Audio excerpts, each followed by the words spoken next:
توحید. الله دوست دارد توحید.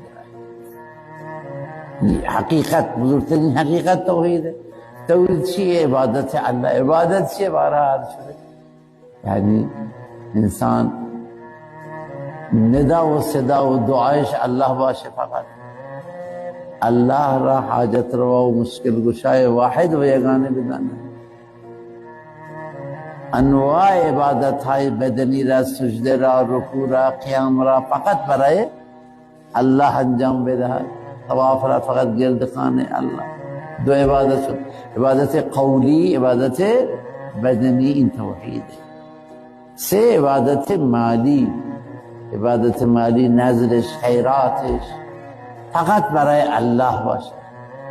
گوسفندی میکشد فقط به نام الله بکشد. نظر میکند برای غیر الله نکند، برای الله کند.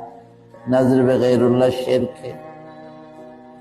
پس عبادت الله این سه تا چیزه. و حالا بعضی چهارم هم گفتن که محبت نهایی و خوف نهایی. یعنی چی؟